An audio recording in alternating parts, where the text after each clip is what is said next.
Yo, what's up, everybody? Welcome back to another episode of English Prescription. Tonight we got a good one. We're joined by some West Coast hammers that fished the Band Pro Tour this year. But before we get into them, Shane, what's up, buddy? Hey, what's up, everybody? How are you doing tonight, James? I'm doing well, man. How are you? I'm good, man. I'm good. I'm excited about tonight's podcast. Oh, yeah. Today's going to be a good one. Johnny? Good morning. How you doing? Yeah, guys. So last weekend we had our BAM TOC for the kayak series. Joey Silva won that one. We will be joined next week with Joey Reed Frazier, who took second place, and Matthew Brannon, third place finisher. Yeah, let's not forget Reed Frazier with that 10-pounder. At 10.25 and some change. Absolute freak at Berryessa. Joey put up 97 inches on Sunday, which is a crazy bag for Barry. Yeah, it was a great weekend, but we'll get into that next week. Guys, real quick, Headwaters is putting on a month-long tournament starting right now, October 1. All proceeds are going to the East Coast for the Samaritan's Purse and Red Cross. Red Cross, yeah, to support those that were affected by the hurricane. It's a $35 entry fee. All proceeds are going to them. There will be prizes for the winners, but as far as the money going into the pot goes to help support those that have lost everything. Yeah, I challenge everyone to get over and get signed up. I mean, what a better way to go out, just support, a great cause, but also while you're out fishing, I mean, we all go fishing. A lot of us go out almost every weekend. So why not just go out and just have some friendly competition, and support that great cause. So, even if you guys can't go out and you could spare the $35, enter it, show support, give those guys some love back there. Like, they've lost everything.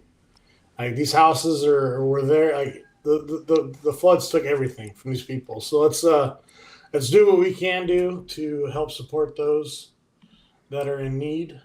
So go to Tourney X. You can just search Headwaters. It'll pop up, and you guys can find it there. Brian did throw a link out today in a post under the Headwaters Facebook page. It's been shared multiple times. I'm sure you guys have probably seen it floating around on Facebook.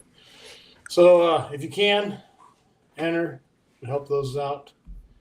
But, other than that, we've got an AOY winner of the inaugural Band Pro Tour, Colby Pearson. How you doing, buddy? Doing really good, guys. Thanks for having me on. Yeah, congrats. Oh, yeah. Epic season. And then this guy doesn't need any introduction. He is Mr. Ken Ma. He won the last event of the season at Thermalito After Bay. Threw down on the last day. Yeah, he did. I had to figured out. I told you guys I had to join the freaking Colby Pearson 2024 tour. Yeah. Like, man, sitting back here like, dang, is that what it feels like? Is that what it looks like to be a fan and see all that? Yeah, no kidding. No. So you went up there. I'd autocorrect your name, Ken. I'm sorry. Oh, it's all right. I didn't realize. Call me whatever. Just don't call me late. Don't call me late for dinner. I did not catch that. I was like, oh man, I'm so sorry. He's not Ken Mack. He's Ken Ma. Sometimes I'll be a Mac. Don't tell my wife though. Don't tell my wife. Those were your old days, right? Yeah. So you won there Thermalito. 2 years ago, right? Was it 2 years? We were there in 21. Man, it's been that long. It's been 3 years. Wow. Yeah. Wasn't that the same year we were up there, James, for Wild West? You're right. It was. Yeah. Man, I didn't realize it was that long ago. It was August of 21, so it was 3 years and a month. So did you find similar things going on, or was it completely different?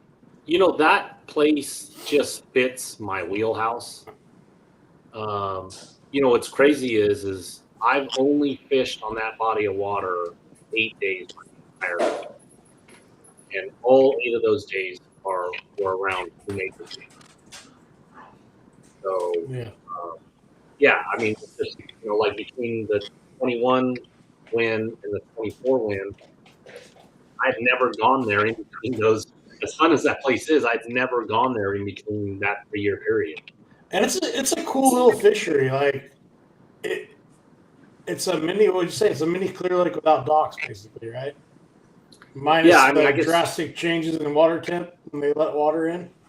Yeah, I mean, it's funny, because it'd be cool to hear Colby's version of it too, because how you were raised or where you grew up makes you look at things and lakes differently. Mm-hmm. So I'd be interested to hear what Colby has. So I would describe it to the listeners as it's basically a pond that was built to warm water for crop irrigation is what it was designed for. Mm-hmm. Okay. It is, there's like 4 to 5 miles of riprap rock. There's a bridge, and there is a bunch of Thule islands that have a lot of deep water on them. When I say deep water, there's a lot of Thule islands that'll have anywhere from 4 to 7 feet of water on them at any given time. Mm-hmm. And then there is offshore vegetation that also grows in that lake, similar to Clear Lake and the Delta. If they allow it to. So there's largemouth bass in there that I've seen 8 and 9 pounders get caught in the spring there. And in our tournament, compared to 21, and I know Colby will attest to that, there were many, many like 5 to 7 pound fish being weighed in every day. I mean, it was pretty impressive. Did they 21 they let water in, right, in the middle of the tournament? If I remember right. And it cooled the water temps down on you guys? Yeah, so the way that place works, I actually, we'll get into the fishing a little bit. So, you do a lot of research doing what we're doing, right? Because there's a 31-day off limits, and you take a guy like Colby. I only live an hour and 40 minutes to that place. Colby probably lives 8 hours and 40 minutes to that place. So, we don't get to practice just with the 31-day off limits. So you do a lot of map study and you do a lot of open source study. And basically what I did is I took the water, how they measure the water on a website, and I looked at it for the past 30 days, and it was almost the exact same pattern for 30 days. So basically every 3 days, the water would come up, they would hold it, it would warm, and they would let it out. So it was almost like a tide. It was like a up tide, down tide, up tide, down tide. And that, it was very consistent. It changed about anywhere from 1.7 to 2.2 feet during that time. For 30 days straight, it almost followed the same exact pattern. Okay. Yeah, that's and like so what it is, guys, is it's the after bay at off of Orville. So when they fill it up, they're filling it up with the water out of the bottom of Orville. So every time they let water in, the water temps do cool. I think 21. I remember, if I remember right, listening, because we fished it for our TOC that year, and you guys had just fished there months prior, and you said they had a couple degree water temp change or more than that. I think in 21. Where I think you did say you saw a difference in the way the fish were acting, right? Yeah. So yeah, the water temperature when we launched the first day of that tournament was 54 this year, so extremely cold. The further downstream you go from that inflow, the water tends to warm up. I found water into the maybe mid 60s. That being said, in August, when I pre-practiced, I found water that was almost 80 degrees. So the fishery in itself changes. It's a very volatile fishery. Yeah. That's a huge swing and a quick swing for sure. Yeah. So did you guys fish, Colby, you got 9th place. That one secured your AOY win for the year. Did you guys fish similarly same areas, different areas? Was it completely different style? Because you're a smallmouth guy, Ken's a Delta guy. So I was just kind of curious to see what you guys did to get to where you got on that tournament. Yeah, I'll get mine out of the way first since Ken was drastically more successful. Um, I went into this event knowing that it wasn't really my strong suit. I'm very familiar and comfortable largemouth fishing. Like at Martinez, I was perfectly happy there. But Thermalito is so much more of a flipping and punching inclined fishery that I knew that I was going to have to go against guys like Ken and guys like Ish. And I can't make that my wheelhouse in short order. So in pre-practice, I really tried to get various finesse tactics to work, top water. I actually got on a pretty good swim bait bite too, and I love throwing a swim bait. So throughout the event, I pretty much was holding on for dear life. The first day I caught 6 fish. They were all on a spinning rod on my 5-pound braid, 8-pound tattoo leader, and a little finesse worm. And then on day 2, I flipped one on a 6-inch Cinco, and then I caught a couple more on that worm, and one of them was about a 6 1/4. And the 6 1/4 that I weighed in on the second day was on that rock wall. And right before I caught that fish, in my head, I was thinking about it. I said, what Ish is doing is what Ish is built to do, what he loves to do, and that's the same thing Ken's doing. So I totally aborted all other tactics, and I said, I'm going to get on that wall and throw a worm because that's where my strengths are. And, you know, that's the fish that really sealed up AOY for me. And then the final day, I knew I get so frustrated flipping and punching. Like, I can do it. I'm good at grass, but I suck at toolies. I'm having trouble. Sorry, guys. My truck's wanting to talk to me. Fishing toolies, I have no toolies anywhere near me. I'm absolutely atrocious at fishing them, but I'm pretty good at throwing a frog. So every fish on the final day was a frog fish. So my event, I just held on for dear life and got absolutely my teeth kicked in by Ken here. You know, what he says though is very, like, it's a golden nugget. You know, when you listen to people that are great talk about things, and I say things very similar, like when I'm doing seminars. I think the most important thing to do first, for all anglers, I don't care what you're fishing out of, where you're fishing, the most important thing to do first is you. You have to do you first, no matter what, because when it gets tough, that's what I tell people. It's always going to get tough. Okay, all of us fish, and in an 8-hour day, there are stretches where you're not even sure if you can catch one. You know, and when you get in those bad moments, those bad time frames, you have to have supreme confidence in what you're doing, how you're doing it, what you're doing it with, and that whole approach, or else you're going to get ate up. That's what happened. I have to attest to that because, I mean, granted, I did not finish well, but Sunday I had my 3 fish doing what I found the bite doing, and I could not put a limit together on day 1. And Sunday, same thing. The fish shut off super early, and it got to the point where I was getting frustrated, and I just kept, don't try the same thing over and over again, right? Like, go do what you're confident in. So I ended up doing what I was confident in, picked up my last 2 keepers and called once. So it's there's something to be said about that, because when you're in that moment and you're like, well, I'm on this bite. Well, you know what? That bite's not there anymore. You need to go do what you know how to do what you're confident in, and do what's gotten you to the point that you're at already. Yeah. Hands down. Can't agree with that anymore. Yeah, back in the 90s, I used to fish the Pro-Am, and my partner would ask me, well, what do I throw? My answer every time was what you have confidence in. Yeah, I say that to this very day, freaking in 2024. People, what color should I throw? What this, that, and the other? That's my first response. I think they think I'm being evasive sometimes. Yeah. You know, but I tell them, I'm like, look, I'm throwing this color, but that's not the only color they're going to eat. And I say exactly what Colby's, when it gets tough, because it is going to get tough, right? There, how many times do you go out for 8 hours during tournament, and they're biting the entire 8 hours. Never. It doesn't It's happen. so rare.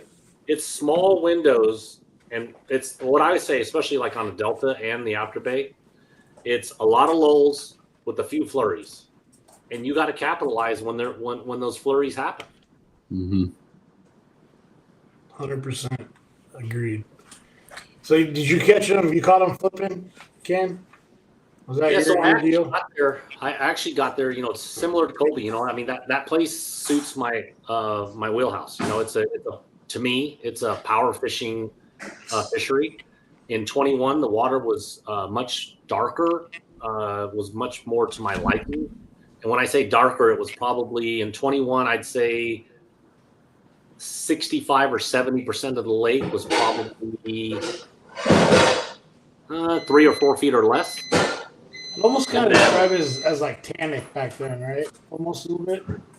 Yeah, it just had a good color to it. It was a good fishy green color. Yeah, it wasn't dirty. It was just it had a good green color to it. This year, when the tournament started, I would say 20% of the lake was maybe that color, and the other 80%, you could see anywhere from 6 to. I mean, if Colby was on the rocks, I mean, some of those, it's like you could probably see down 10 feet in some parts of the lake. Yeah, I'd say 12 or 14. Oh, super clear, you know, chin clear. So, so for me, you know, I always, no matter where I go, like when I go to Meade, when I go to Shasta, when I go to these places, and it's kind of what I started with, you know, it's basically, I use the term, it's based on your upbringing. And, I'm always going to seek out the darker stained water first. That's just me. It doesn't matter what lake we go to. And I did the same thing for this tournament. You know, Google Earth, you know, you could see where the water gets dirtier. And, you know, I gravitated to that. The first day I knew I was going to throw a chatterbait, but the first hour, I threw topwater. I chattered a little bit, didn't catch any. Moved locations. I picked a flipping stick up for another hour, and hadn't been bit. So it was probably almost 9:30 before I got my first bite. So I went 2.5 hours, you know, without actually getting any indication that I was doing anything right. okay. So, and then at 9:30, you know, I got off the bank, and I really got onto something special that I didn't feel anybody was really doing, at least for the first day, maybe a day and a half. And I basically got offshore and I started fishing like isolated pieces of grass that was not surfaced. And because the water was high going out, it was like a high outgoing tide. So as the water was going out back in to irrigation, more and more of that grass was showing out in the middle. You know, so really, I caught my first fish at like it was 9:29 exactly, and I caught a 380, and then 3 casts later, I caught a 480, and between 9:39 and 11 o'clock, I basically caught 20 pounds of fish, which on that fishery, you know, once I got to like 19 something, I started thinking about, okay, how many of these fish do I actually want to catch? You know, so that's how day one went. It was actually, it's never easy because, you know, you go the first 2.5 hours without a bite. You know, that's not easy. But then I went the next, you know, hour and a half and I caught like 7 scoreable and had almost 20 pounds. You know, so then I just started, it allowed me to fish a little bit more loose, a little bit more free. So I just started running with it. And then I ended up catching like another 4, I think it was like a 460, you know, a couple hours later, which brought me to 21 pounds. And I was second in weight behind Ish, who had 2202 or something like that. Does that lake feel small with all the boats on there during that, or did fish kind of small? Yeah, I mean, I think Clear Lake fish is smaller overall. If you put the same amount of boats, you know, per acre, Clear Lake's fish is Mhm. smaller than that place. Okay. Clear Lake, for as amazing a lake it is and how big it is, it fishes really small. But with the 30 boat Pro Tour field to go there, it wasn't too bad. And I would say the majority of the anglers on the Pro Tour are very classy and respectful. So, and they're good. That's the other thing. When you fish against a field who is this good, they're always going to do them. Colby and I bumped into each other, I think on day 2 and day 3, and he saw what I was doing. You can't hide where I was at, but just like he said, he had his own focus and his own thing, and he was doing his own deal. Yeah. During that tournament, So obviously if people start crowding you and they're fishing off a turning X, right? Well, you guys probably know that. Yeah. Yeah. Right. Oh, I found my fish on turning X. Yeah. And that's a good thing about the smaller fields like that, right? You guys all know each other pretty well, and I'd hope it kind of prevents a lot of that bent rod patterns, going around that you'd get maybe in some of these bigger fields with some guys that obviously don't have the time on the water or the accolades that you guys do fishing the Pro Tour. The guys that are on the Pro Tour are there for a reason. They're good. So Ken, so you were fishing the bank. What made you decide to go out to the open water? And then you never did say which lure it was. So there was, and I'll tell you. So there was 2 things. What I was doing was not working, but it ended up working later in the tournament. So what I was doing was not working, and then when I saw the grass offshore, it just reminded me of like fishing in Frank's Track. It reminded me of fishing in Big Break. It reminded me of fishing, in front of State Park at Clear Lake. It was like all 3 of that previous experience I had in other bodies of water. It said it looked right. The watercolor was right and everything was right. I pulled out a 1/2 ounce Z-Man Evo chatter in Bama Breen. I had a kamikaze, green pumpkin kamikaze swim on that I chartreuse the tip to make it look like bluegill. And the one thing is I did go on a scouting trip 30 a day before the lake went off limits. Never made a cast. I drove around for 6.5 hours. I drove around that lake for 6.5 hours. Never made a cast. And what I noticed was the difference in water temperature that Colby was talking about between the upper part of the lake and the lower part of the lake. And then I really noticed the difference in water clarity in the lake. And then where I wanted to fish originally, where I thought I was going to fish, it looked, I have this term, it looked like the National Geographic where I wanted to fish. There was, and I never made a cast. And what I mean by that is there was bluegills, there was bait, there was stuff flicker, there was birds. I mean, it was just full of life. So I said, well, hey, I'm gonna start here. And then I went there. The water had cleared from 2-foot visibility to 4-foot visibility, and the bait was gone. Like, I don't know where it went, but it was not there anymore. So that's what made me change. And then obviously, 3 casts into changing, catching a 380. That helps, just right away, the light turns on. That's what I love about this format is there's no practice. So you don't have the history clouding your judgment, and you're really purely fishing off of the moment. And as Colby knows, when you win one of these types of format deals, when this format started, 4 years ago, I tell people to this day, I was kind of afraid of it.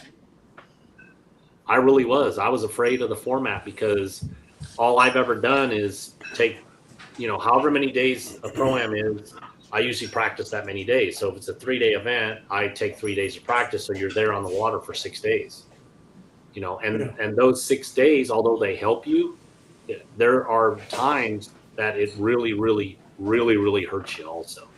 Mm-hmm. Because then you're, go ahead. So this question's for both of you. So Ken, you started off doing in an area, doing what you wanted to do or thought you were going to do.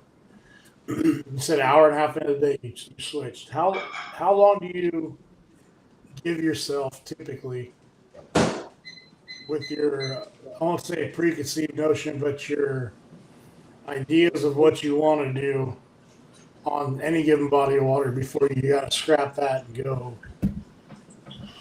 go fishing, Colby, you can go first. Yeah, so for me, it's all instincts based. You kind of feel it in your core, and when you're really fishing fluid and letting your instincts like derive and dictate your day on the water, and in this format, that's necessary. I mean, the events that I did successful in this year, that's what I was doing. Is I was flying by the seat of my pants, chasing my instincts. Now on day 2, when I caught that 6-pounder that ended up pretty much getting me in the top 10, I let that pattern ride for probably 4 or 5 hours because I was so supremely confident that eventually there was going to be something for me. And the pattern that I was running was so against the grain from what everyone else was doing in that event. On the first day of the tournament, I saw some fish kind of cruising in and out of the tulies, and I was fishing that clear water more so. Stuff that's between, say, 8 and 12 foot clarity. In the closest parallel in terms of a fishery that I can draw based off what I fish was Havasu. So where Ken's doing his thing and he's got a very Clear Lake Delta vibe, I found a little Havasu stuff, more on the main body, fishing ultra clear tule berms. So all the fish that I submitted almost throughout the course of the event were on a 5-inch weightless thin Cinco. And they were all kind of like sight fish cruiser stuff. And those fish, in my mind, they're my fish, because I knew that most of the guys in the field are super skilled at a lot of things, but those ones, it's almost like they're placed there for me. So I didn't have a single fish until probably 11:30 or so on day 1. And then I got on a really quick flurry once I identified that kind of secondary pattern in this fishery and capitalized. But I didn't really deviate from my strategies or from my guns. I just adapted with the conditions as they presented themselves. Okay. Now, were you presenting that Cinco?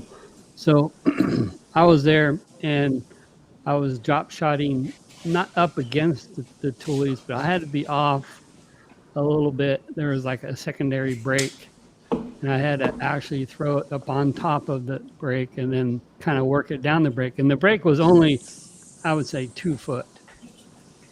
Was that how you were doing it, throwing it off the tulies or right up against So it? I was pretty much cycling about half a dozen tule berms, very specific ones, and they were getting absolutely pounded by boats, especially when certain people found out what I was fishing. And that's the format, and that's fine. I do not mind fishing behind guys, as long as they give me the Right. respect that I would give them, type thing. Then it is what it is. So fact of the matter is the water that I was fishing was getting absolutely desecrated. If I didn't land that thin Cinco in the shade line, and sometimes it's just a couple inches off those tulies, I wouldn't get bit. They would not leave. And I think what those fish were doing was actually eating a lot of the dragonflies that were flying around. And they were 2 to 3.5 pound class fish. It was not a pattern for 4 and 5 pounders, but it is the one that I found successful. Mm-hmm. So I'll be right back. I'll get these actually guys out. I'll be right back. a pinpoint cast to the shade off the edge of the tulies, basically, and it had to be in the shade. Yeah, I had That to was pretty the much key. bounce it off a tule into the water, and that just comes from fishing behind so many guys. I mean, some of the prime tule Right. berms that I fished, I bet you in the course of 3 days probably got fished 40 or 50 times by different guys. Yeah. So for me, so I would take a different approach to that, and that's why I love hearing, great people talk about it. The reason that sometimes, I've won my share, thankfully, but I've also, I think I've said this before, I've also finished 80th or 90th in these big tournaments. And so my approach has always been less cautious and conservative. So if I go to a body of water and I can get 5 or 7 bites, and I believe that I'm going to have an opportunity to win, me personally, I'll do that. I'll do that for 9 hours for 5 to 7 bites. That's just how I'm built. I can go hours and not get bit, and 2 hours into it, I get the bite. I'm there in the moment, focused, ready to execute, ready to land that fish, like it's the first cast of the morning. Yeah. Mhm. So for me, that it's a very different approach than like what Colby would take. It obviously both are successful, right? I mean, he's got 2 wins in AOY this year, so and I think the most important thing, and what I'm getting from him too, is if you're listening, and when you get in that situation, it's important to have supreme confidence and to trust what you're doing. I mean that I echo that 100%. So the years you've won AOY, Ken, would you say that's the key thing you had dialed in as well? So the AOI thing, for me, I would say like lately it's been more, but if I look back 20 years, every 4th or 5th year, I might have a shot at winning AOI. The other years, I'm in 20th, 30th, I'm wherever. Mm-hmm. It's not something that I fish for until it's that part of the season and I have a chance to win. I got you. Right. So you do points watch then towards the end of the season a little bit, or do you not really look into it that much? My mentality about these events is I go to every single one of these events with 2 goals. One, I want to have fun. You always got to have fun when you're fishing. Mhm. If you ever stop having fun, Oh, he froze up. you're not catching them. I guarantee you. If you're present, it's not going to go well. Okay. The second thing is I try to win every single tournament that I enter. That's really a simple philosophy. And again, I'm willing to sacrifice being in 100 to be first. I got you. That's just how it's been. So to answer your question about AOI, I told Ish and Colby, I go, man, this is freaking exciting. You wake up on the very last day of the season, the very last day that you can fish for the season, and there's 2 guys that have a legitimate opportunity to win Angler of the Year, right? If you do that, you've had a successful year, right? Yeah. Like me, I finished 7th in AOI points this year. That's a great season, top 10, right? I had no chance of winning AOI. They both could have not shown up, and I wouldn't have won AOI. Mm-hmm. Right? So for me, I look at that, I'm like, okay, well, AOI's out mathematically, so I'm not even going to go fish for it. And to answer your question, I wouldn't fish for that anyways until the very last day of the last part of the day of the season.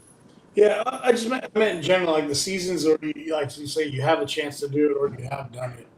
Do you find that, like Colby's talking, he's really fluid, fishing his instincts, trusting his gut? Has that kind of been the key to your overall success in a year like Colby's had, or is there something you can kind of pinpoint that where like this is why I'm having such a good year, or you know what I mean? Yeah, I actually wanted to bring this up. Even you asked the perfect question to segue into this, and I told a person this day before yesterday. So like 7 or 8 years ago, I listened to Ish do a interview, the MLF reporter on the Delta, on an event that he won. Okay, and Ish and I were friends, But if you're off to the side and you don't know him, and you listen to him talk about his approach to fishing, you would use the word, man, that guy's cocky. That's the word you would use. Listening to his approach. He's not that, right? There's a very fine line and a big difference between being, using Colby's words, supremely confident and cocky, right? Yeah. Because when you're cocky, that's when you're going to get slapped in your face, Yeah. right? but when you are supremely confident in what you're doing, that's a whole different level of ascension. And so I bring this up because when I listened, I didn't understand this 7 years ago, right? So this was a epiphany for me in my career that's helped me get to these last 4 years have just really truly been unbelievable results wise. But I go back to that conversation. I'm like, and this is what Ish said. Ish was talking to the reporter, and he was just real matter of fact, real nonchalant. He's like, yeah, I started here, and here, and I caught that big bag on day 1, went back there on day 2, couldn't get a bite, right? So I just kept running some more stuff, running some new water, right? They didn't bite here, they didn't bite there, right? 1 o'clock, I got 3 fish, right? I mean, this is the story he's telling. And then, the reporter asked him something. And he says, well, no, I never didn't think I was going to catch him. He's like, at some point, I'm going to land on him, and I'm going to catch him. That's what he said. Okay. And I remember hearing all that because I had made the top 10 in that tournament also, and I'm like, dude, this dude's on another level. Right? Just the way his approach is. He's on he's somewhere where I'm not currently. And I'm like, I got to find a way to get there, right? And for me, it's always about preparation, right? Because if you prepare and you practice and your mind is right, the moment's never too big for you, right? That's what slows everything down, is being prepared for that moment. So fast forward, 4 years ago, the 31-day off limits, the no information, the no practice format was spawned here in the West. And that format, along with the mindset that I heard from Ish 7 years ago, has really, to answer your question, has really brought me to where I'm at today. I have that same mentality now. People call it momentum. I don't really, momentum is something to me that happens in a time frame, right? Having won 7 majors in 4 years is not momentum. That's that there's something going on there, outside of my ability to control it, if that answers the question. So Colby, I got something. Anything? Go ahead, John. What was the question, James? So when you say, Go ahead, John. go ahead, James. No, go. John, go. You're in good thought, bro. When you guys say instinct, I know what instinct means and how you get it. Explain to the listeners what you guys interpret instinct. Colby said it. Ken, he just explained it basically. But anyways, go ahead. Ken, you're up. Okay. I use a term on that that I think when I say it to people, they don't understand it. And the term that I use is that in the moment when the chips are on the line, you have to trust yourself. And I tell that to people all the time, and people are like, well, what do you mean? Of course I trust myself, right? There's 2 people I trust, myself and my dog, right? I trust myself. But you don't. You don't. What you trust is what you practiced, what you've seen, or what you've experienced in that moment. So you trust the data. Okay. So trusting the data, yeah, that's something you need to do and you need to analyze. Absolutely. But trusting the data and trusting yourself in the moment, and it, okay, so I'll give you a perfect example. John, you asked me about, well, what made you want to throw that chatterbait? I looked at the ingredients, I plugged it into my computer, I've seen it before, and I rolled with that bait, and I went with it until it told me not to go with it anymore. Right? That's me trusting, because at heart, on that body of water, at heart, I want to have a flipping stick in my hand. That's what I want to do. I want to have two baits in my hand. I want to have a topwater bait, and I want to have a flipping stick in my hand, because I know that if they bite that bait, those two baits, and I catch 5 of them, people are going to have to beat me. Mm-hmm. I know it. So I hope that answers your question. Yeah, it comes through experience, basically. Yeah. Colby? Yeah, just like what Ken said, to me, instincts are just your intuition. And if you fished as long as I fished or as long as Ken's fished, it's a culmination of every observation I've ever made on the water as long as I've been alive. So it's just being present in the moment and immersed in that moment. And James mentioned it a little bit ago, like to mentally prepare for an event for me, to be focused on that fishery, solely that fishery, the environment, the recipe, what's going on, analytical, and paying attention to the entire situation. Usually for the practice period or up to a month, I'm just fascinated and fixated on that fishery, that style of fishery. I'll find fisheries here at home that are the most similar, and then I'll go do that. So I'm more in tune with my intuition with regards to situations that I may run into in that aspect. But I mean, realistically, it comes from decades of doing this and paying attention, putting in the work, and holding yourself accountable for those observations you have to have at this level to be relevant. Yeah. I want to add on. I want to add on to that. And what I want to add on is, people, and I was this way, especially in my early years. People believe that the one way, the main way, or the only way to prepare yourself is time on the water. Mm-hmm. Right? Like, oh, I gotta launch my boat before everybody else, and I'm gonna fish till freaking I can't see. Till it's dark. Okay. And yeah, I would say that does build a lot of experience, and obviously that is helpful. But there's just as much work that needs to be done off of the water, whether it's tackle preparation, making sure your equipment's right, repairs to your boat or your kayak, getting a good night's rest, getting a good meal that's early, all that stuff is what prepares you, right? I always use basketball analogies, because I'm an NBA fan. Kobe Bryant or LeBron James or Michael Jordan, they don't spend 16 hours in the gym,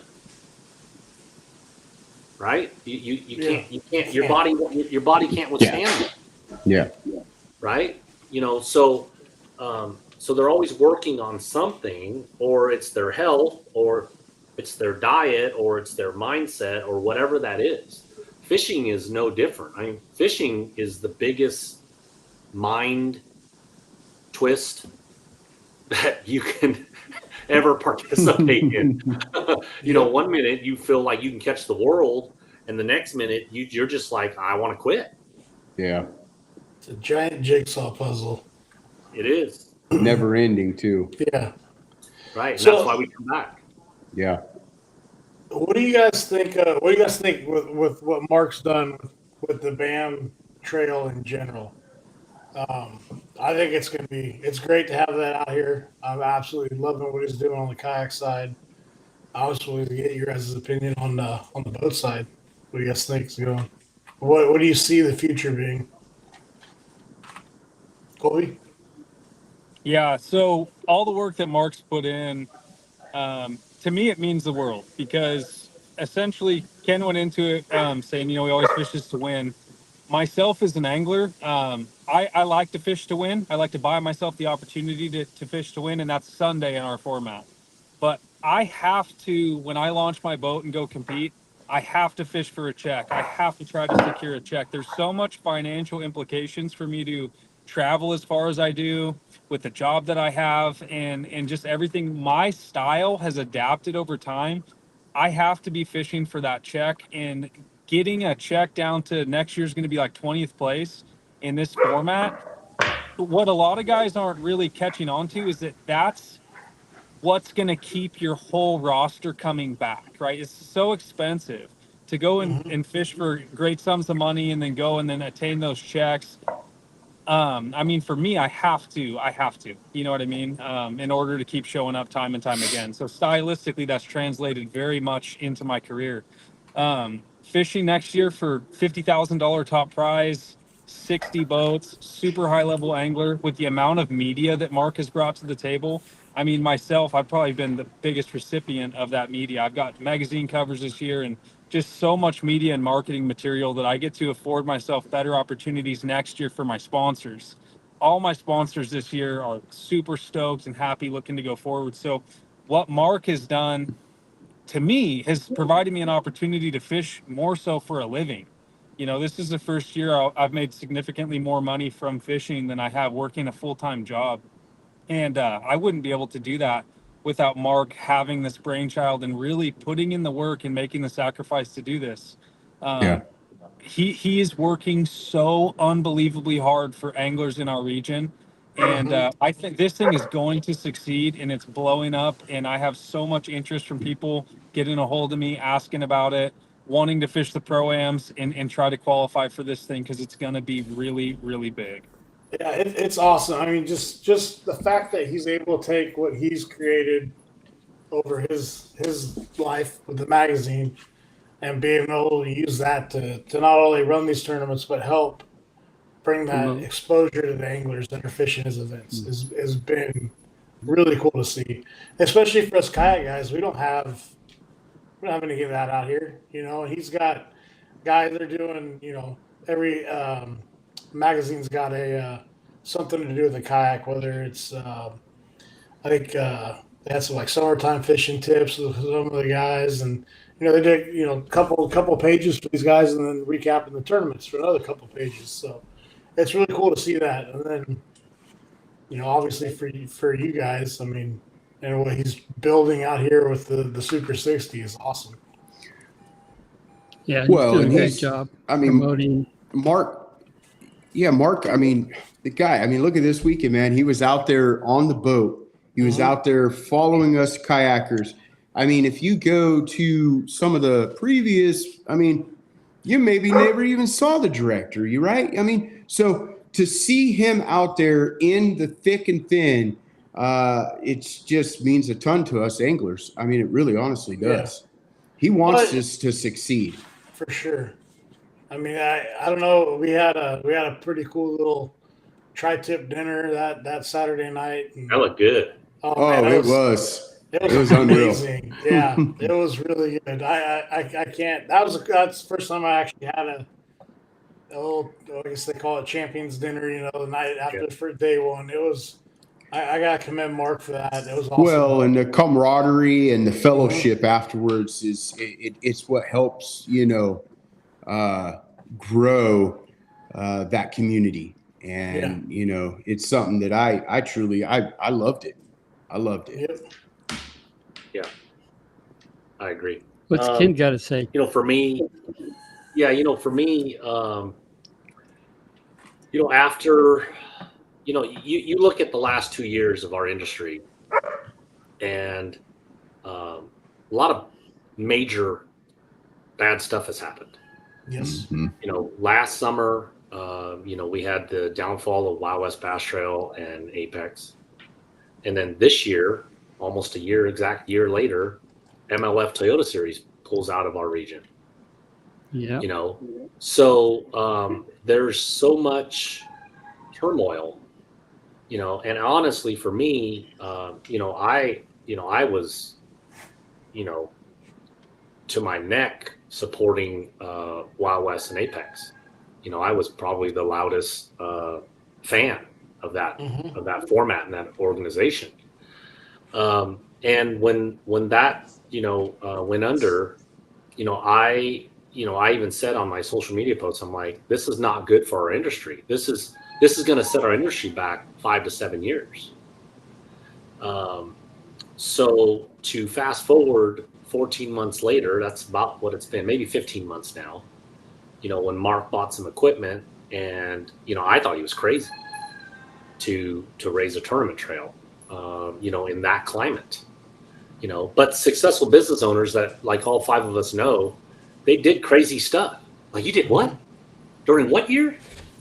So when I look back and, I really believe that in 14 months, I echo everything that Colby said, but I think in 14 months, he would, especially with the Super 60, as you all see how hard he's working, he's not sitting in the hotel room, in the air conditioning. This guy's holding a camera. He's doing social media posts. He's going live. He's pushing his staff to take photos. They're going live. I mean, this man is taking the bull by its horns, and for him to, what I would say is, with the rebranding of the Pro Tour into the Super 60, and obviously there was a lot of anglers that were behind the scenes, but I got to give credit to, I think, Colby and Bill O'Shin, and there might be somebody else that I'm missing, that kind of spurred the payout matrix to bring a 50,000 cash event to our region. It's been a long time. One Bass Awards, that value through a boat and and $10,000. Julius Mazie just won that. But to win a $50,000 cash prize where you can deposit the check on Monday, you're spending it. Yeah. That's significant at a $2,500 entry fee. So yeah, yeah, he's got the tiger. I think he's got 2 hands on the tiger's tail, and I really believe that when he executes on the Super 60, and when the fans, other anglers, and the industry, the sponsors, and everybody around it sees that he's going to deliver, right? Because that's what he's done all year. He's paid back. He's paid back places in the Pro-Ams and on the Pro Tour that the entry fee was never even paid into. Like the Pro-Ams. He's averaging around 45 boats. Well, 1 in 5 on 45 is 9 places. But yet he's paying back. He's qualifying a top 10, and he's paying 10th place like they paid an entry fee. Right? I mean, so he's putting his money where his mouth is, and I'm thankful. Like I said, when 14 months ago, I said, "Oh, dude, the industry is going to be set back 5 to 7 years, and it'll be a long time before somebody tries anything like this." And next year we're going to have something legit, and there are some amazing wait. I've heard some of the rumors. Wait till you see the roster that's put out on some of these anglers. Like John talked about, back in the 90s fishing Pro-Ams, there's some of those well-accomplished anglers from the 90s and 2000s who are getting off what I would call getting off the bench, and they're entering the Super 60. So it's going to be really exciting. Yeah. I love the rebrand of it too, right? He kind of, the Super 60 is a good way to roll with it. It kind of breaks off. I mean, the Pro Tour is great, right? But it still echoes that other series that we won't talk about anymore. I think the rebranding is going to be big too. Yeah, go ahead, John. So talk about payback. So, for instance, the elite guys, right? I've always wondered why they would have to pay an entry fee. The reason why I say this is these guys are making entertainment, sponsors are paying, right? Why should they have to pay entry fee? Now, we all know that fish is not cheap. And then when you pay that entry fee of several $1,000s, $60,000 or whatever it is for the year, okay, so you're already backing up 60 grand. And then you could add another 60 grand or 80 grand, depending on where you're fishing, for fuel and stuff. So my thing is, do you think one day that the elites will be a free entry, or will they be a free entry for bass fishing for quote entertainment? And also, so like golfers. So there's only the top whatever golf, and they get paid by how they perform. If they don't perform, they kick them out. Basically the same thing as what the elites do. Same thing, same basic, different format, same thing. But the golfers don't pay entry fee. So anyhow, I know if you know, power in numbers, if all the elite guys said, hey, look, you know, you either have a free entry fee or we're not going to fish, then they're just going to grab all the guys from the, you know, the opens and ask, hey, you want to fish it? You know what I mean? So as you know, like a big a union, if everybody got into it, you could actually push hard enough, but everybody would have to communicate and make it happen. But anyways, I've always wondered, how come the elite guys have to pay entry fees? What's your deal on, you know, are they ever going to make it so it's free?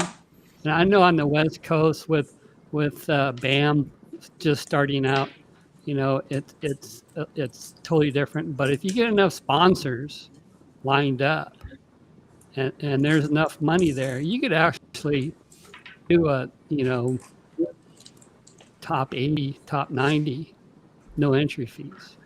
So what do you guys think about that? I mean, it'd be nice to have that. Yeah, so there's two things. So there's two things that I want to address. First is the money, and then don't let me also address how the anglers fit into this, okay? Because I might forget. So let's just use the Elite Series, okay? I believe the entry fee is around $5,200. Okay, we had 108 anglers. That's $561,600 for one event. Each tournament. Okay. Each tournament. Okay, that's angler entry fee money. Okay, you multiply that times 8 events. That's $4.5 million.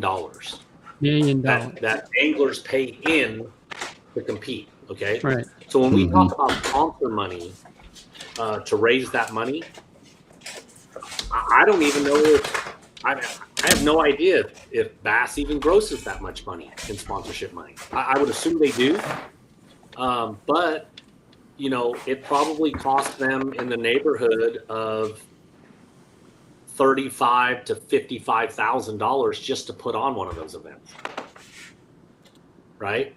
So the thing is that the anglers need the platform, right? Like all 5 of us, we need the platform, we need the organization, and we need their media vehicle in order to not just fish and compete, but also to garner money. So the second part of that is, you know, I don't believe that that's sustainable, John. I really don't, as much as it should be. You know, when you compare it to golf, you know, when Phil or Tiger or Rory is hitting a tee shot off of 18, there's thousands and thousands of people there lying there watching, spectating. They're buying alcohol. They're buying food. They're buying country club memberships. They're buying all this stuff. And they're 10 feet away from this superstar. Fishing provides none of that coverage. Yeah. And it provides none of that coverage. You can't line the banks and watch, you know, Jacob Wheeler fish, right? And then because he might be there for 5 minutes and he's gone. Yeah. So there's no gate. So, you know, like in the NBA, there's ticket prices, right? You're selling merchandise. You're doing all that. They're generating that revenue. And there's not a way for the leagues to generate the revenue at that clip. You know, I'm talking about there's $4.5 million in angler entry fees. Entry fee. Right. the answer to that really, either fortunately or unfortunately, falls on the individual angler. Okay, you have to use your momentum, like Colby. Colby's on fire. He's everywhere. He has to use that momentum to build relationship and partnerships to where he's getting paid through his performances, his media, and everything else that he's doing, right? That he's getting enough compensation that the entry fees are free anyways, right? That's really how it's done, right? And there's probably 75% of the highest level anglers, they're paying it on credit cards. Yep. That's the sport. So, so if you are not marketable, you don't do the work off the water. You don't have the performances that you need to have on the water, and you don't put yourself out there, whether it's through social media, shows, all those things is your brand. Yeah. Right. If you can't or won't do those things, you're going to pay your way your entire career. Yeah. That's just the fact of it. So I don't think there's enough money to not pay entry fees. I think the right format is that if, let's just come back to BAM, let's let go of the Elite Series. If when Mark is able to build BAM kayaks, BAM Pro-Ams, and the Super 60 into what it is, and these sponsor supporters then flock to it because of his media, I think the best thing for him to do is continue charging us an entry fee and just raise the payout, right? Because I think a big problem too, right? So there's, the BBTs, you've got MLF, you've got Bass, you have the Toyota Series, you've got, MPFL, blah, blah. And all these series are pulling from the same sponsorship pots, right? We're not getting, giant, Lowe's and Home Depot is not sponsoring the Bassmaster Elites. They're not getting that kind of money like a NASCAR gets or golf gets, to have that non-endemic sponsorship to where they can pay the anglers the way that they want to be paid, to not pay the entry fee either. Because they're pulling from the same. Garmin's only got so much marketing money. Lowrance only has so much. Abu Garcia has so much. That's the problem, I think, too.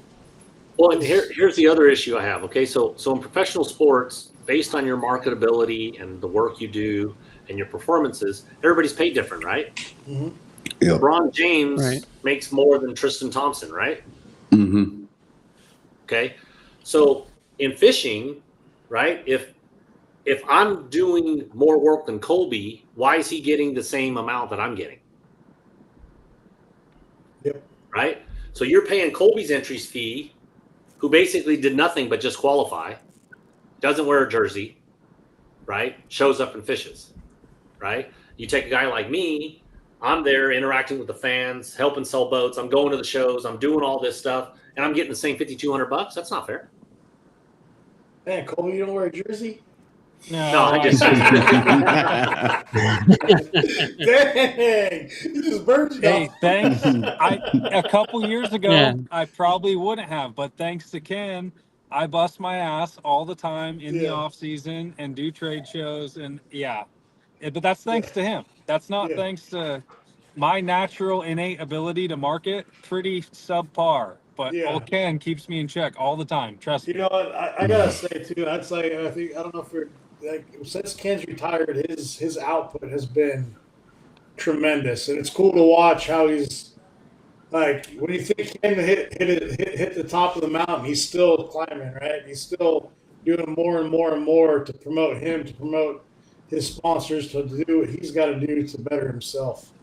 And it's cool to see a guy like him. He's still striving and climbing that never-ending mountain.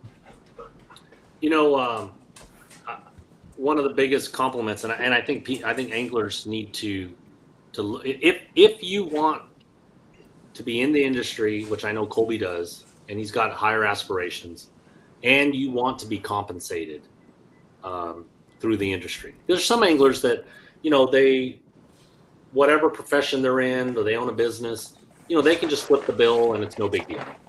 Okay. But one of my longtime supporters, my sponsors, I was within earshot of him a couple years ago, and somebody says, well, why? They weren't questioning why I got it, but they were like, well, why does Ken get what he gets? He says, because Ken basically is that guy on the water, but he works like he's nobody. And I think that work is what they see. Mm-hmm. So, like I say this all the time. I've told Brian Smith this. He's a good friend of mine. I've told Colby this. They have to be open to the feedback, which Colby is. And I've told him this. I'm like, look, like right now, Colby Pearson does not need to win another event the rest of his career. He doesn't. He's going to, but he doesn't. If he does the other part of the work, right? And it's multifaceted. It's media, social media, but it's also on-site activations, helping sell boats, kayaks, rods, reels, whatever that is. When he masters that part of it, he won't be paying his entry fees anymore. Mm-hmm. Yeah. That's the part. That's a whole Better other get to work, Colby. So basically, you have to be marketable, first of all, and then obviously professional about the whole situation.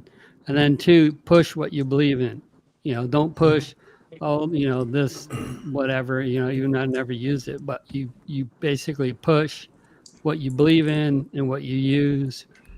And basically that's makes the good marketable person. I think too, like, right, if you're grabbing a sponsorship just because they're offering you the dollars, but you've never thrown the product, they're gonna tell, and you could tell those people, right? Like when Ken's talking about flipping, or using the kamikaze swim on us chatterbait as a trailer, he's got extreme confidence in that because those are the baits that he uses. That's what he's throwing. That's what he uses. That's what he's cashed a lot of money on. So you have to have the faith in that product too. That is a huge part. Although too, you could also, like, let's just say Bill Lewis, and they basically do mostly crankbaits, right? If you were to set up and join their league, or join their company, you could still push their company and use their product, even though you hadn't used it prior. So that's another thing too, which is, they give you a product, try it out, let us know what's going on. What do you think about it? Right? Is that how you guys do it, or do you just basically kind of focus on your best techniques for yourself? So it always sounds like maybe me or whoever is pushing a product, they always sound like maybe a repetitive or a broken record. But I'm here to tell you, like, I have so much tackle from companies that don't compensate me that I use. Okay. I use on a daily basis, like a chatterbait. They don't pay me. Okay. But the thing is that, and I catch fish on everything, as all five of us do, right? But if you don't pay me to show people, why am I going to show it to them for free? Yeah. Mm-hmm. That's my mentality, right? So, I'm with GSM, I'm with Big Bite. I throw a lot of Big Bite stuff. I throw Bill Lewis stuff. I throw Buckeye stuff, right? So if they're compensating me for my media, my reach, well, that's what I'm going to show. Right. I think there's we all have a job, right? And we get paid X amount of dollars that we get paid at our job, right? We don't work for free. So, and that's where, Ken's not gonna, I think us as anglers too, right? So many people are jumping on I got 25% off of this company, so I'm going to go promote. You have to value what you're worth, what your time is worth, right? In order to get something out of what you're doing. You know, and I think that was one thing that I think I talked to Ken a while ago. He said, you know, Blanchard's not going to say, hey, I'm going to put out this video for you. He's going to be like, look, my hours, I charge, here's my, you know, basically hourly rate. I want X, Y, Z compensation to do this. You know, you have to, you know, believe that your self-worth is worth something in a monetary value too. Yeah, and that's the biggest thing is how do you monetize your brand, right? I know we're getting into a different subject, and I know, James, you wanted to talk about this one day on a separate podcast. We will. Yeah, but that's the whole thing. You know, just because somebody has what appears to be a small following, or somebody that appears to have a really high following and is notarized, doesn't mean that either one of those parties are properly monetizing their brand. Mm-hmm. Right. And that's what's going on with the fishing industry. And that's what John alluded to is, you know, the fishing industry, you know, before, and let's just say 15 years ago, it was driven by the highest level tournament organizations and anglers, right?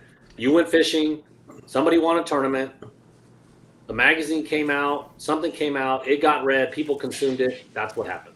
Yep. Right? Mm-hmm. It's not that way anymore, right? Everybody holds this in their hand, you know, and there are some humongous influencers that have never fished a tournament in their life that sell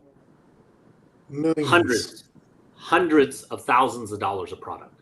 Yeah. Okay. I didn't say tens of thousands, hundreds of thousands. That word, that's the right way to say it. Yep. Yeah, and so there's so many other ways to find compensation in and around fishing that's not related to tournament fishing. Yeah, and that goes back to doing your work, like you said, outwork them. Right, you're constantly pushing your content. You're doing your what we've talked about, right? Your social medias, your medias, your shows, your trade shows.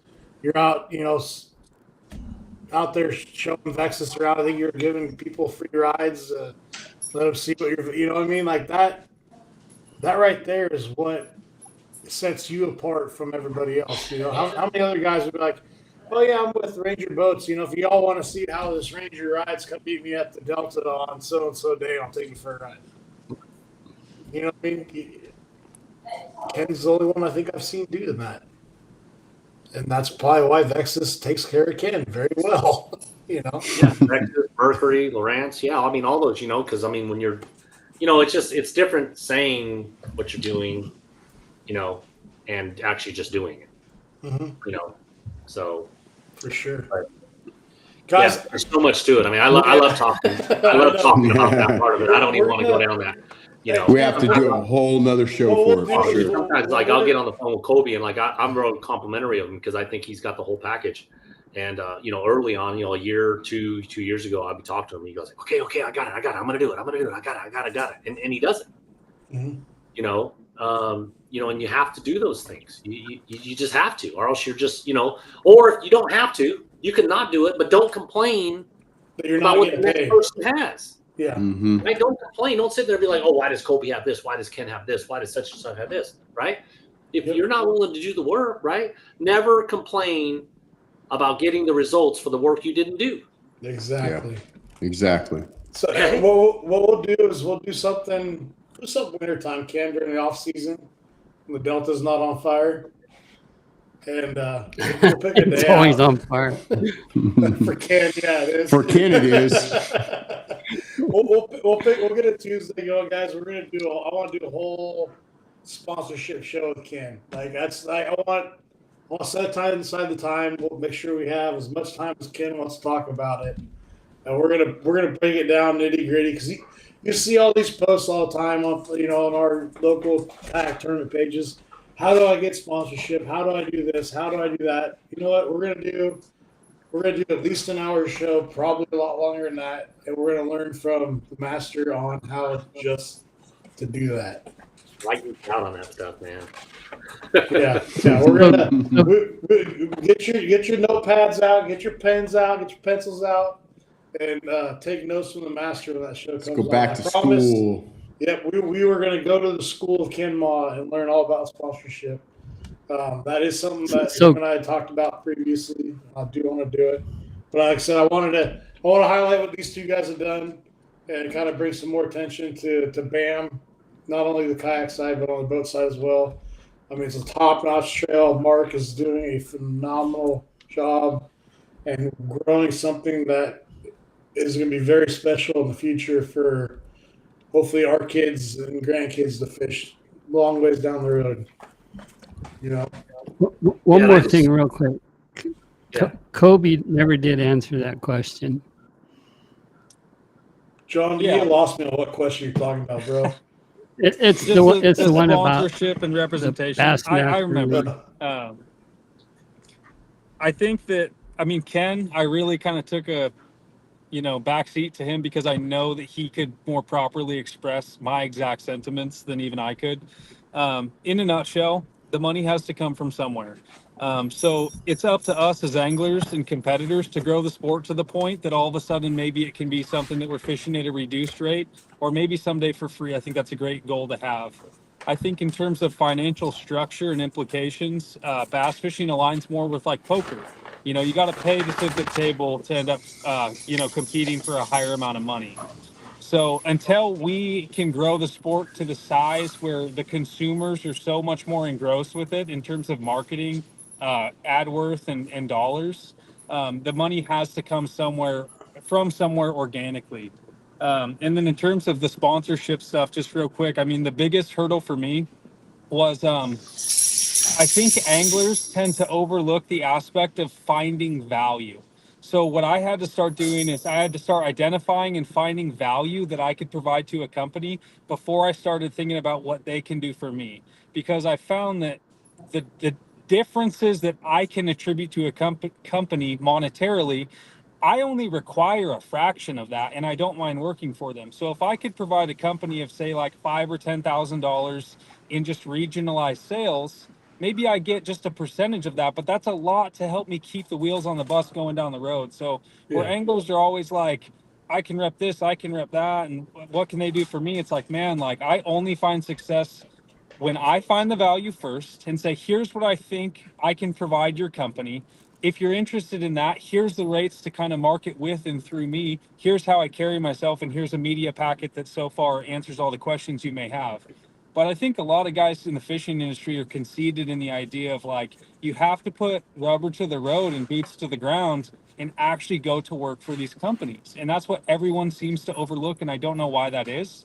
A sticker on the boat doesn't really sell a lot. You have to get out and go encourage the youth or people new to the sport, do the trade shows, have the conversations, give some lures out to the kid at the weigh-in. When we were at the Columbia, there was a kid at the weigh-in every single day.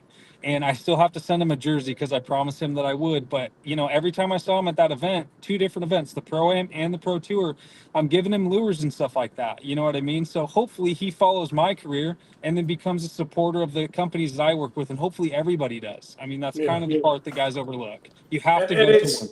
it's the proof of the pudding, right? They don't want to just see you holding a Mega Bass 110 and be like, hey, this is a great jerk bait. No, they want to see you ripping that thing and catching a 5-pound smallie on it or whatever you caught today, that behemoth, right? Like they want to see what you're using to catch that fish, right? They want to see those reels, those shorts, those you breaking down that technique with a video clip of you catching a dang near 7-pound smallie.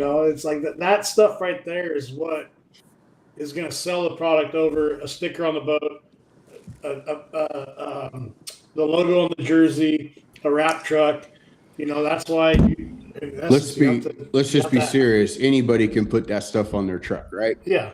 You got to differentiate yourself between that and show that value. Yeah. Yep. Yeah. Anyway, guys, I truly appreciate it. Congrats on a hell of a year, Colby. That was super impressive, dude. I mean, Ken, congrats on your win on Thermalito again. And I mean, I Yeah, truly enjoy you guys taking your time out of your day to jump on the congratulations, King show. of the Year too. Yeah. Yep. Thank you. Get some rest on the off season. Get ready here soon for the When I grow up, Super I want to 60. be like you two. I know, right? Kind of some idols. Got 3 trophies. 3 trophies in 1 year. Yeah. That's, Hey, I'm retired. You Lot. guys need someone to hang out with you in the boat. We You know still what would got be a scary? TOC coming Come. up. We're still fishing for a boat in a few weeks. Come what, from what I would hate to see is a team tournament at Colby and Hey. Joey. Them two this year are on fire, man. come a That would just long be- distance from the time watching him as a young kid on YouTube to where he is now. Pretty amazing. Like, yeah. I mean, I don't know if you guys follow the Joey Silva kid, man, but he's having Good job this year, guys. He's the Colby Pearson of the kayak world right now. That kid he came out of nowhere too, and just I mean this year is Mid stroller. No, dude, he caught him flutter spinning. Anyway, we'll get to that next week. Yep. We'll break that down with Joey next week. He did not catch him on the mid stroll, guys. We won't have another live scope mid stroll conversation with Joey next week. Lies, all lies. No, he's a good guy.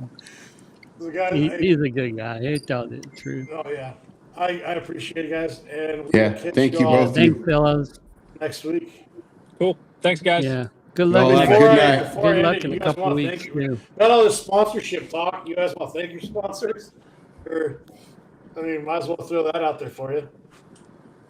Colby, go Yeah, ahead, you can buddy. just for me, everybody, you can see all my stuff. Follow me at KenMile Promotions. Actually, website's KenMile Promotions, KenMile.net, and then social media is at KenMile Promotions.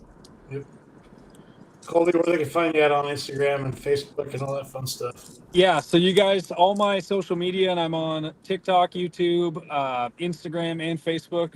Colby Pearson Fishing. Got to shout out Discount Tackle, Wood Brothers Carpet and Flooring, Cook Crane, Sly Guy Lures. I caught a 7-pound smallmouth today on a glide bait. I'm going to post that up on Instagram. So to see the pictures, make sure you guys follow along. Yeah. Crazy.